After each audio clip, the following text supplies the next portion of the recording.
ನಮಸ್ಕಾರ, ನೀವು ನೋಡ್ತಾ ಇದ್ದೀರಾ ರಿಪಬ್ಲಿಕ್ ಕನ್ನಡ. ನಾನು ನಾಗೇಂದ್ರ ಬಾಬು. ದೆಹಲಿಯ ಕೆಂಪುಕೋಟೆ ಬಳಿ ಸಂಭವಿಸಿದ ಸ್ಫೋಟದ ವಿಚಾರವಾಗಿ ತನಿಖೆ ನಡೀತಾ ಇದೆ. ಇದರ ಬೆನ್ನಲ್ಲೇ ರಾಷ್ಟ್ರ ರಾಜಧಾನಿ ದೆಹಲಿಯ ಮಹಿಳಾಪುರದ ರಾಡಿಸನ್ ಹೋಟೆಲ್ ಬಳಿ ದೊಡ್ಡದಾಗಿ ಸ್ಫೋಟದ ಸದ್ದು ಕೇಳಿ ಬಂದಿರುವ ಹಿನ್ನೆಲೆಯಲ್ಲಿ ಸಾರ್ವಜನಿಕರು ಭಯಭೀತರಾಗಿದ್ದಾರೆ. ಮತ್ತೊಂದು ಭಯಾನಕ ಸ್ಫೋಟದ ಸದ್ದು ಕೇಳಿದೆ. ಮಹಿಪಾಲ್ಪುರದಲ್ಲಿ ಈ ಸ್ಫೋಟದ ಸದ್ದು ಕೇಳಿ ಬಂದಿದ್ದು ರಾಡಿಸನ್ ಬ್ಲೂ ಹೋಟೆಲ್ನ ಬಳಿ ಈಗ ಪೊಲೀಸರು ದೌಡಾಯಿಸಿದ್ದಾರೆ.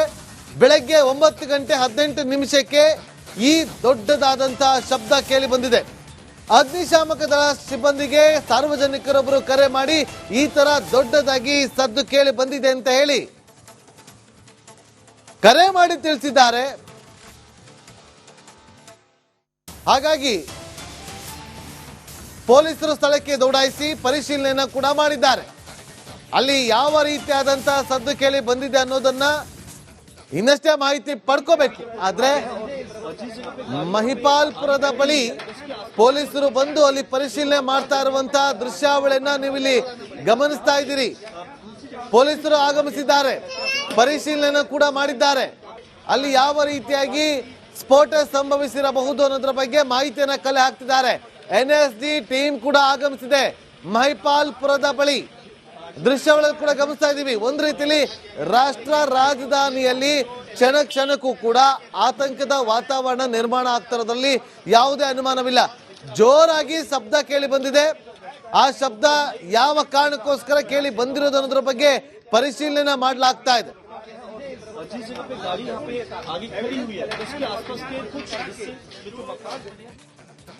ನೋಡಿ, ರಿಪಬ್ಲಿಕ್ ಕನ್ನಡಕ್ಕೆ ಮತ್ತೊಂದು ಎಕ್ಸ್ಕ್ಲೂಸಿವ್ ದೃಶ್ಯಾವಳಿ ಲಭ್ಯ ಆಗಿದೆ. I-20 ಕಾರ್ನಲ್ಲಿ ಬಂದಿದ್ದ ಟೆರರ್ ಉಗ್ರ ಡಾಕ್ಟರ್ ನಬಿ ಆತ ಓಡಾಡಿದ್ದ ಚಲನವಲನದ CCTV ದೃಶ್ಯಾವಳಿ ರಿಪಬ್ಲಿಕ್ ಕನ್ನಡಕ್ಕೆ ಲಭ್ಯ ಆಗಿದೆ. ಆತ ಓಡಾಡ್ತಾ ಇರುವಂತ ದೃಶ್ಯ CC ಕ್ಯಾಮೆರಾದಲ್ಲಿ ಸೆರೆಯಾಗಿದೆ. ಕಾರ್ ಬಾಂಬ್ ಸ್ಫೋಟಿಸುವ ಮೊದಲಿನ ದೃಶ್ಯ ರಿಪಬ್ಲಿಕ್ ಕನ್ನಡಕ್ಕೆ ಲಭ್ಯ ಆಗಿದೆ. ಸ್ಫೋಟಕ್ಕೂ 1 ಗಂಟೆ ಮುನ್ನ ಆತ ಓಡಾಡಿದ ದೃಶ್ಯ ಅದು ನೀವು ನಮ್ಮ ಸ್ಕ್ರೀನ್ ಮೇಲೆ ಗಮನಿಸ್ತಾ ಇದ್ದೀರಿ.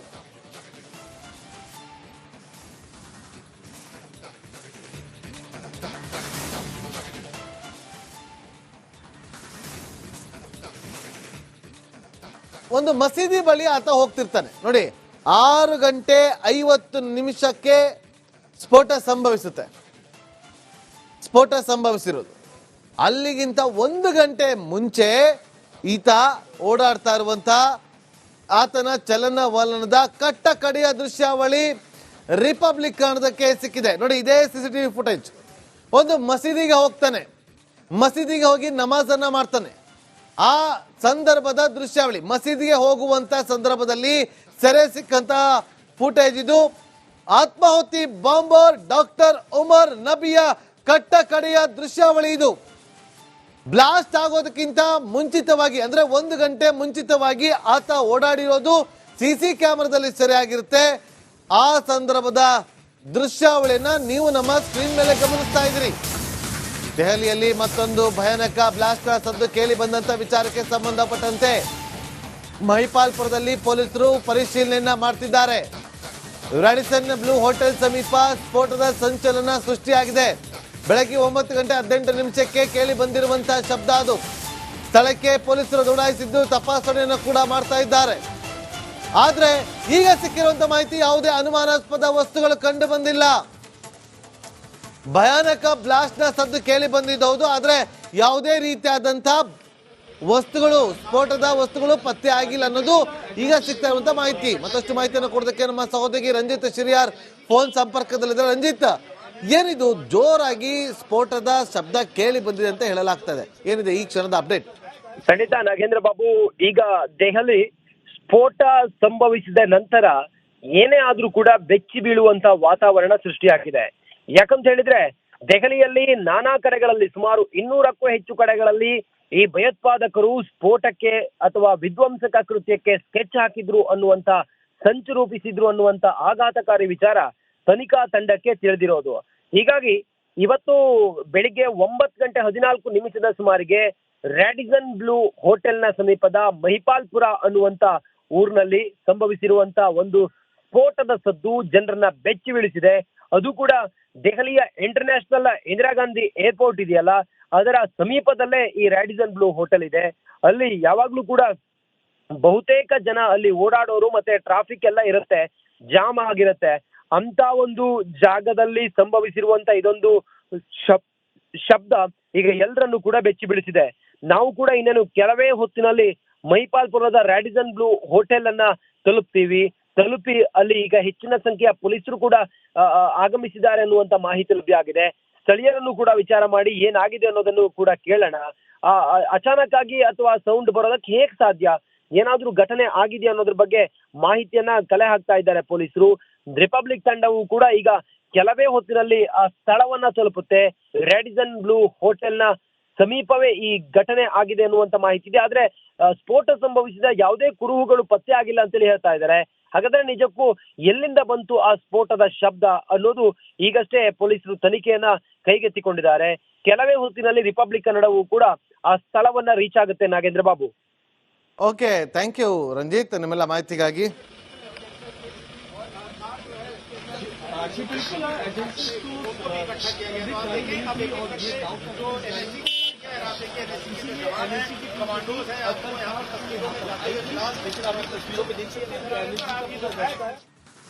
ಈ ಉಗ್ರ ಡಾಕ್ಟರ್ ಉಮರ್ ನಬಿ ಸ್ಫೋಟಕ್ಕೂ ಮುನ್ನ ಮಸೀದಿಗೆ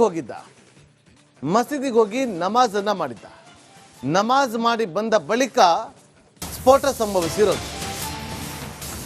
ಉಗ್ರ ಉಮರ್ ಬಗ್ಗೆ ಮತ್ತೊಂದು ಸ್ಫೋಟಕ ಸಂಗತಿ ಬಯಲಾಗಿದೆ. ಸ್ಫೋಟಕ್ಕೂ ಮುನ್ನ ಡಾಕ್ಟರ್ ಉಮರ್ ಮಸೀದಿಗೆ ಭೇಟಿ ಕೊಟ್ಟಿದ್ದ. ದೆಹಲಿಯಲ್ಲಿನ ಫೈಜ್ ಇಲಾಹಿ ಅನ್ನುವ ಮಸೀದಿಗೆ ಭೇಟಿ ಕೊಟ್ಟು ಅಲ್ಲಿ ನಮಾಜ್ ಮಾಡಿದ್ದ. ಅಸಫ್ ಅಲಿ ರಸ್ತೆಯಲ್ಲಿರುವಂತಹ ಈ ಒಂದು ಮಸೀದಿ ಸುಮಾರು 10 ನಿಮಿಷ ಮಸೀದಿಯಲ್ಲೇ ಇದ್ದ, ನಮಾಜ್ ಮಾಡಿದ್ದ. ಆ ಬಳಿಕ ಅಲ್ಲಿಂದ ಹೊರಗಡೆ ಬಂದು ಕೆಂಪುಕೋಟೆಯತ್ತ ಪ್ರಯಾಣವನ್ನ ಬೆಳೆಸಿದ್ದ. ತಾನು ತಂದಿದ್ದ I-20 ಕಾರನ್ನ ತಗೊಂಡು ಅಲ್ಲಿಂದ ಹೊರಟಿದ್ದ. ಮತ್ತೊಂದು ಸ್ಫೋಟಕ ಮಾಹಿತಿ ಇದು.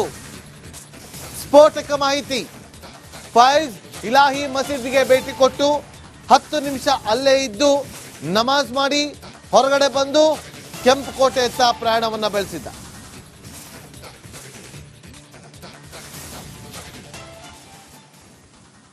ನಿಮಗೆ 3 ದೃಶ್ಯಗಳನ್ನು ತೋರಿಸ್ತಾ ಇದ್ದೀವಿ. 3 ದೃಶ್ಯ.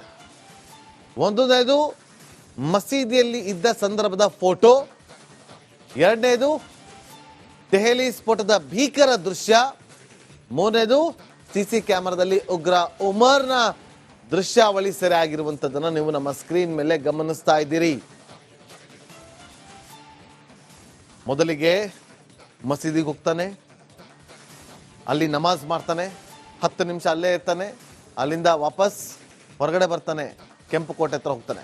ಹಾಗೆ ಹೋದ 1 ಗಂಟೆ ನಂತರ ಬ್ಲಾಸ್ಟ್ ಆಗೋದು.